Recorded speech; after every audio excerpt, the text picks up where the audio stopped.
अस्सलाम वालेकुम। Australia Zimbabwe के लिए पाकिस्तान टीम का ऐलान और बड़े ब्लंडर बीच में किए गए हैं।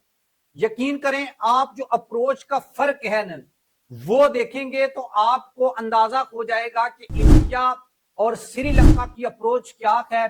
और मुझे नहीं लगता था कि आकिब जावेद ये गलती कर सकते हैं, लेकिन पता नहीं बाकी सिलेक्शंस के जो मेंबर हैं उनके प्रेशर में आकर उन्होंने ये काम किया है या खुद से जो है वो ये काम उन्होंने किया है।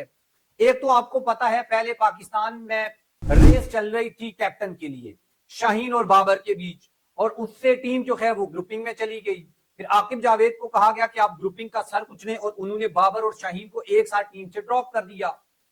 उसके बाद फखर जमान, सऊद शकील और सलमान अली आगा और फखर जमान, जो इनका नाम गर्दिश करने लगा।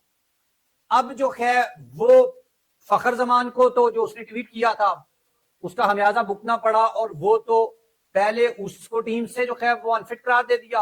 उसने बोला मैं फिट हूं और ईमेल खड़का दी और कहने लगा कि मुझे जो है आराम चाहिए। तो वो तो रेस से खुद ही बाहर निकल गया।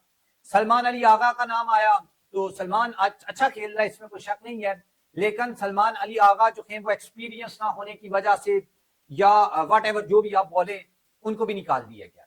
अब पीछे बचा है रिजवान, और जो खबर आई है उसके मुताबिक रिजवान मोस्ट फेवरेट है, बल्कि ऑप्शन ही अब रिजवान है और उसी को बनाया जाएगा।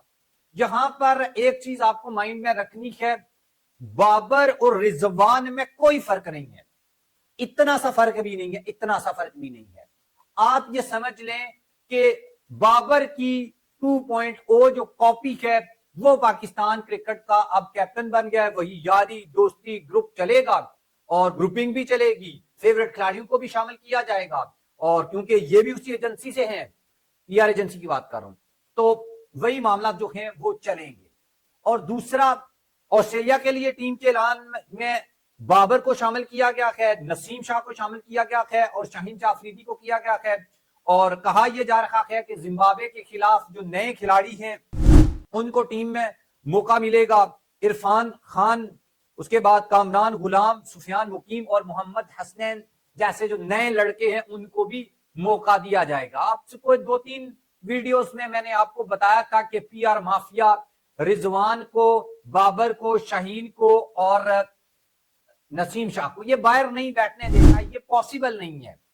कामरान गुलाम के बारे में ये कहा था ये जितनी मर्जी सेंचुरियां बना ले, और आपको वो बात भी बताई थी कि इसके ऊपर, कामरान गुलाम के ऊपर खिलाड़ी हंसते थे कि तू 2 क्या तू 10-20 सेंचुरियां भी बना लेते हैं, कितने टीम में रखना है।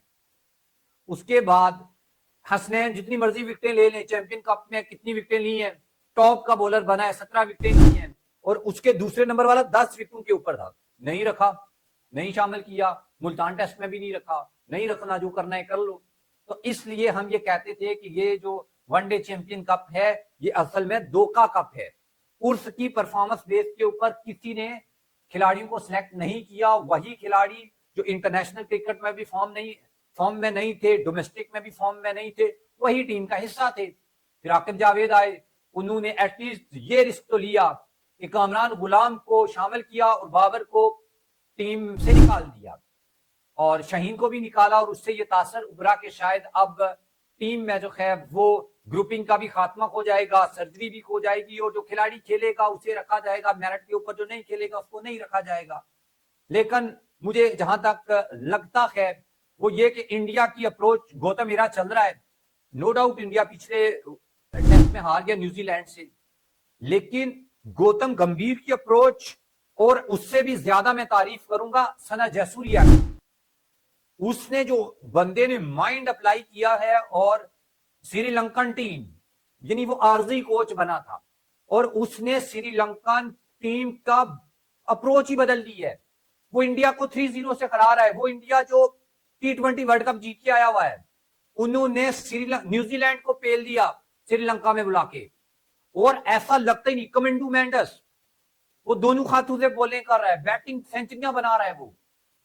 तो नए लड़कों ने ऐसा परफॉर्म करना शुरू कर दिया जैसे लगता है कि जयवर्धने और सिंगाकारा की कॉपियां आ गई हैं। तो आकिब जावेद को भी जो मुल्तान का दूसरा टेस्ट था, उन्होंने ये अप्रोच अपनाई थी और लगता था कि इसको कंटिन्यू करेंगे। बाबर के लिए मैं ये नहीं कहता बाबर को ड्रॉप कर दिया जाए, कभी रखा ही ना जाए, लेकिन बाबर को भी रेस्ट की जरूरत है, अपने ऊपर काम करने की जरूरत है, और उसके बाद जब वो मुकम्मल फिट हो जाएंगे तब उसको टीम में शामिल किया जाए, और वो भी परफॉर्मेंस बेस के ऊपर। आप इसके बारे में क्या ओपिनियन रखते हैं कमेंट बॉक्स में लाजमी लिखिएगा। अल्लाह।